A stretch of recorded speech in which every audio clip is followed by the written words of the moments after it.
नमस्कार, मैं हूं अंकुर और आप देख रहे हैं सत्य हिंदी का न्यूज बुलेटिन। एक नजर अब तक की सुर्खियों पर। क्विंट ने रिपोर्ट किया है कि देश की 362 लोकसभा सीटों पर 5,54,598 वोट डिस्कार्ड है, यानी खारिज कर दिए गए। टर्नआउट डेटा और ईवीएम से गिने गए डेटा का मिलान नहीं हो रहा है। 542 में से 538 लोकसभा सीटों पर ईवीएम में दर्ज वोट और गिने गए वोटों में अंतर है। इसके अलावा चुनाव आयोग ने 176 निर्वाचन क्षेत्रों में जितने ईवीएम में वोट डाले गए उससे 35,093 वोट अधिक दर्ज किए गए। करीमगंज में जहां 3,811 अधिक वोटों की गिनती हुई, बीजेपी के उम्मीदवार कृपानाथ मल्लाह ने 18,360 वोटों के अंतर से जीत दर्ज की। ओडिशा के जाजपुर में जहां 809 अधिक वोटों की गिनती हुई, बीजेपी उम्मीदवार रविंद्र नारायण बेहरा ने केवल 1587 वोटों के अंदर से जीत हासिल की। ऐसी ही काफ़ी सीटें हैं। इन सब गड़बड़ियों को लेकर एडीआर के संस्थापक जगदीप झोकर ने क्विंट को बताया कि चुनाव आयोग को इन गड़बड़ी के लिए निर्वाचन क्षेत्र के हिसाब से जवाब देना चाहिए। उन्होंने आगे कहा कि अब तक चुनाव आयोग ने केवल ईवीएम वोट के बढ़ने या कम होने का एक सामान्य स्पष्टीकरण दिया है, वो भी ट्विटर पर। चुनाव आयोग को यहाँ सटीक जानकारी देने की जरूरत है। इस खबर को ट्वीट कर वरिष्ठ पत्रकार प्रेम कुमार का कहना है कि सिर्फ यूपी नहीं, पूरे देश में हुआ है वोटों का गड़बड़ झाला। वो कहते हैं कि बड़ा सवाल ये है कि ऐसी त्रुटियों का उल्लेख चुनाव आयोग क्यों नहीं करता। जब सवाल उठते हैं तो सिर्फ जवाब देने के लिए जवाब लेकर क्यों सामने आ जाता है, ये बातें छिपाई क्यों जाती हैं। टीएमसी नेता साकेत गोखले ने ट्वीट कर बताया है कि आज की तारीख में लोकसभा में बीजेपी की संख्या 240 है और इंडिया की 237 है। उन्होंने कहा कि पश्चिम बंगाल में बीजेपी के 3 सांसद हमारे संपर्क, इसके बाद बीजेपी 237 होगी और इंडिया 240 होगा। गोखले ने कहा कि मोदी का चरमराता गठबंधन एक अस्थायी ढांचा है जो बहुत लंबे समय तक चलने वाला नहीं है। संघ से जुड़ी एक पत्रिका में एक लेख प्रकाशित किया गया है जिसमें बताया गया है कि भाजपा नेताओं और कार्यकर्ताओं ने लोकसभा चुनाव में मदद के लिए आरएसएस से संपर्क नहीं किया, जिससे पार्टी का प्रदर्शन निराशाजनक रहा। आरएसएस से जुड़ी पत्रिका ऑर्गेनाइजर के लेख में चुनाव नतीजों को अति आत्मविश्वासी भाजपा नेताओं और कार्यकर्ताओं के लिए वास्तविकता की जांच कहा गया है और सुझाव दिया गया है कि नेता सोशल मीडिया पर पोस्ट साझा करने में व्यस्त थे और जमीन पर नहीं उतरे। इसमें यह भी कहा गया है कि ये अपने बुलबुले में खुश थे और जमीन पर आवाजें नहीं सुन रहे थे। ये लेख आरएसएस के आजीवन सदस्य रतन शारदा द्वारा लिखा गया है, जिससे संगठन के प्रति भाजपा के रवैये को लेकर संघ परिवार के भीतर की बेचैनी को स्पष्ट पता चलता है। आरएसएस के आजीवन मेंबर रतन शारदा ने लेख में कहा है, ये झूठा अहंकार कि केवल भाजपा नेता ही वास्तविक राजनीति समझ सकते हैं और आरएसएस के चचेरे भाई गांव के मूर्ख थे, व्यंग के योग्य है। उन्होंने कहा कि आरएसएस बीजेपी की क्षेत्रीय ताकत नहीं है। शारदा ने कहा कि दुनिया की सबसे बड़ी पार्टी बीजेपी के पास अपने कार्यकर्ता हैं। मतदाताओं तक पहुंचना, पार्टी के एजेंडे को समझाना, साहित्य और वोटर कार्ड बांटना आदि नियमित चुनावी काम इसकी जिम्मेदारी है। चुनाव नतीजों का दोष बीजेपी पर मढ़ते हुए लेख में कहा गया है कि 2024 के आम चुनावों के नतीजे अति आत्मविश्वास वाले बीजेपी कार्यकर्ताओं और कई नेताओं के लिए रियलिटी चेक के रूप में आए हैं।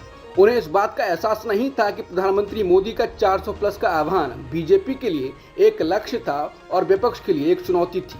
लक्ष्य मैदान पर कड़ी मेहनत से हासिल होते हैं, सोशल मीडिया पर पोस्टर और सेल्फी शेयर करने से नहीं होते हैं। क्योंकि वो अपने बुलबुले में खुश थे, मोदी जी की आभा से झलकती चमक का आनंद ले रहे थे, वो जमीन पर आवाज़ें नहीं सुन रहे थे। शारदा ने सुझाव दिया कि नए जमाने के सोशल मीडिया समर्थित सेल्फी संचालित कार्यकर्ताओं द्वारा पुराने समर्थित कार्यकर्ताओं की उपेक्षा का भाजपा पर नकारात्मक प्रभाव पड़ा है। शारदा ने कहा कि अगर बीजेपी के स्वयंसेवक आरएसएस तक नहीं पहुंचते हैं तो उन्हें जवाब देना होगा कि उन्होंने क्यों सोचा कि उसकी जरूरत नहीं है।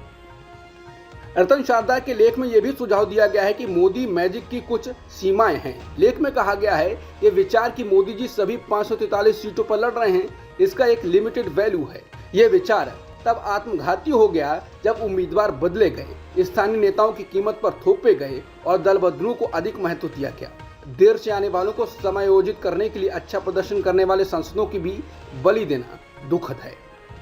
लोकसभा चुनावों के नतीजे के बाद पहली बार संघ प्रमुख मोहन भागवत की ओर से किसी तरह की टिप्पणी सामने आई। इस दौरान उन्होंने मणिपुर पर भी बयान दिया और विपक्ष को लेकर भी बयान दिया और कहा कि इसे विपक्ष कहते हैं, इसे विरोधी नहीं माना जाना चाहिए। वो विपक्ष हैं, एक पक्ष को उजागर कर रहे हैं, उनकी राय भी सामने आनी चाहिए। इसके अलावा सेवक शब्द पर भी बयान दिया।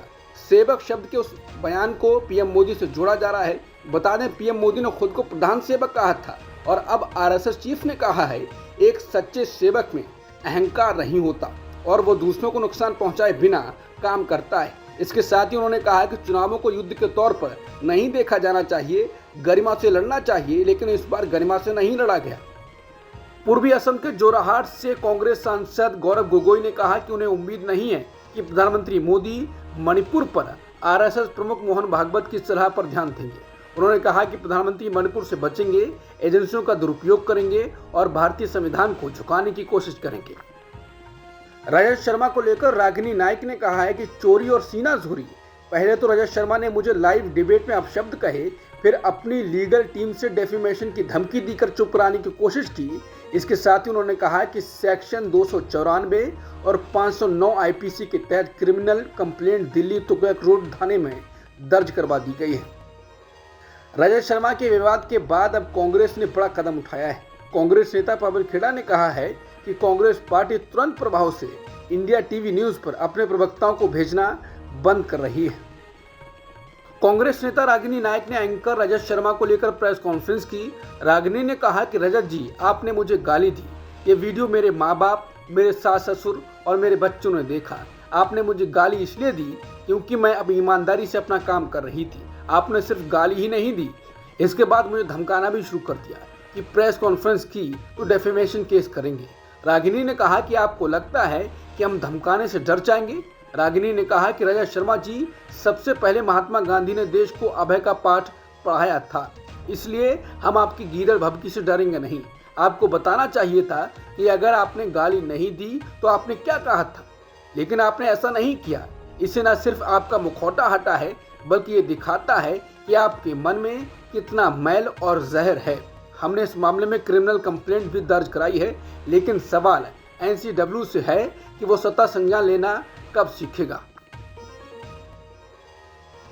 कांग्रेस पार्टी के नेता रागिनी नाइक ने 2 वीडियो क्लिप ट्वीट कर बड़ा आरोप लगाया है। उनका कहना है कि इंडिया टीवी के चेयरमैन और editor in chief Rajat Sharma ने उन्हें लाइव कार्यक्रम में गाली दी है। नाइक ने जो 2 क्लिप शेयर किए हैं, उनमें एक 16 सेकंड की है और दूसरी 14 सेकंड की है। इन दोनों ही क्लिप में अपने जवाब के बाद रजत शर्मा कुछ बुदबुदाते दिख रहे हैं। उसे गौर से सुनने समझने पर यह पता लग रहा है कि शर्मा ने जो कहा वो आपत्तिजनक है। रागिनी ने ट्वीट कर लिखा है, पहला वीडियो एक्स पर मेरे संज्ञान में लाया गया। इसमें रजत शर्मा ऑन एयर मुझे एक भद्दी गाली देते हुए दिखाई दे रहे हैं। मैंने फैक्ट चेक किया, चैनल से इसी वीडियो का रॉ फुटेज निकाला। पत्रकारिता का इससे गिरा हुआ स्तर क्या होगा? कोई जवाब है आपके पास रजत शर्मा? रजत शर्मा का कथित तौर पर गाली देने वाली वीडियो पर कांग्रेस नेता जयराम रमेश ने कहा है कि रजत शर्मा एक प्रसिद्ध मीडिया व्यक्तित्व हैं, उनके अपने राजनीतिक झुकाव हैं, लेकिन कांग्रेस की एक प्रमुख प्रवक्ता जो कि एक महिला हैं, उनके लिए इस तरह की अपमानजनक भाषा का इस्तेमाल करना पूरी तरह से अस्वीकार्य है और इसकी कड़ी निंदा की जानी चाहिए। इस मामले में बिना शर्त सार्वजनिक माफी की तत्काल आवश्यकता है। ओडिशा में बीजेपी के विधायकों ने मोहन मांझी को विधायक दल का नेता चुन लिया है। मोहन मांझी बुधवार को सीएम पद की शपथ लेंगे। उनके साथ केवी सिंह देव और प्रवृत्ति परिदा भी शपथ लेंगे। ये दोनों राज्य के डिप्टी सीएम होंगे। अमरावती ही आंध्र प्रदेश की राजधानी होगी। तेलुगु देशम पार्टी के प्रमुख एन चंद्रबाबू नायडू ने राज्य के मुख्यमंत्री के रूप में शपथ लेने से एक दिन पहले मंगलवार को ये साफ कर दिया है। नायडू का ये बयान इसलिए अहम है कि वाईएसआरसीपी सरकार ने 3 राजधानियों के लिए एक प्रस्ताव पेश किया था, लेकिन नायडू ने मंगलवार को संकल्प लिया कि अमरावती आंध्र प्रदेश की एकमात्र राजधानी होगी और पोलावरम परियोजना को पूरा करने का भी वादा किया। उन्होंने कहा कि विशाखापट्टनम को आर्थिक राजधानी और एक उन्नत विशेष शहर के रूप में विकसित किया जाएगा। एनडीए सरकार तो बन गई है, मंत्रालयों का भी वितरण हो गया है। अब सबकी नजरें लोकसभा स्पीकर पर हैं। टीडीपी पहले से ही स्पीकर पद के लिए दावेदारी ठोक चुकी है, वहीं जेडीयू भी पद की मांग कर रहा है। इस बीच ये भी चर्चा है कि बीजेपी स्पीकर पद अपने पास रखेगी और इस रेस में सबसे आगे आंध्र प्रदेश बीजेपी के अध्यक्ष दुग्गुबती पुरंदेश्वरी का नाम है। पुरंदेश्वरी इस बार राजमुंदरी लोकसभा सीट से चुनाव जीती हैं। सूत्रों के अनुसार पार्टी को लगता है कि अगर पुरंदेश्वरी को स्पीकर बनाया जाता है तो टीडीपी और चंद्रबाबू नायडू से लेकर कोई आपत्ति नहीं जता पाएंगे। दुग्गुबती पुरंदेश्वरी पूर्व मुख्यमंत्री एनटी रामाराव की बेटी हैं और चंद्रबाबू नायडू की पत्नी नारा भुवनेश्वरी की बहन हैं। आंध्र प्रदेश बीजेपी चीफ के अलावा ये 3 बार के सांसद हैं। कांग्रेस नेता राहुल गांधी ने मंगलवार को प्रधानमंत्री पर कटाक्ष किया और कहा कि अगर प्रियंका गांधी वाराणसी से चुनाव लड़ती तो पीएम मोदी 2-3 लाख वोटों से हार जाती है। राहुल ने यह बात रायबरेली में आभार सभा को संबोधित करते हुए कही, जो रायबरेली और अमेठी सीटों पर पार्टी के प्रदर्शन के लिए वोटर्स को धन्यवाद देने के लिए आयोजित की गई थी। मुजफ्फरनगर लोकसभा सीट से इलेक्शन हारने के बाद बीजेपी के उम्मीदवार और पूर्व केंद्रीय मंत्री संजीव बालियान ने कहा कि संगीत सोम ने समाजवादी पार्टी के प्रत्याशी को चुनाव लड़वाया। अब संगीत सोम ने बालियान के आरोपों का जवाब दिया है। संगीत सोम ने कहा कि संजीव बालियान 5 साल में हुए भ्रष्टाचार की वजह से हारे हैं। लोग परेशान थे, इसलिए वो चुनाव हार गए। संगीत सोम ने आगे कहा कि राष्ट्रीय लोक दल यानी आरएलडी के साथ अलायंस करने का कोई भी फायदा नहीं हुआ। आरएलडी अपनी सीटों पर जीत हासिल करने में सफल रही। इतना ही नहीं, उन्होंने ये भी कहा कि जो सीटें हम अकेले दम पर जीत सकते थे वो भी पार्टी हार गई। एनसीपी चीफ शरद पवार ने पीएम मोदी पर कहा कि अपने एक चुनावी भाषण में मोदी ने मुझे भटकती आत्मा कहा था। अच्छा है कि उन्होंने ऐसा कहा। मोदी के अनुसार आत्मा सदैव बनी रहती है और ये आत्मा उन्हें परेशान करती रहेगी। इसके साथ ही पवार ने कहा कि क्या मोदी को पद की शपथ लेने से पहले लोगों का जनादेश मिला था? क्या उन्होंने जनता की सहमति ली? उनके पास बहुमत नहीं था। उन्होंने सरकार बनाने के लिए बिहार के मुख्यमंत्री और टीडीपी की मदद ली है। कन्नौज से भारी मतों से जीते अखिलेश यादव ने सीट छोड़ने को लेकर बयान दिया है। उन्होंने कहा है वो बहुत जल्द विधानसभा में जानकारी देंगे कि लोकसभा सीट और विधानसभा सीट में से वो कौन सी सीट अपने पास रखेंगे।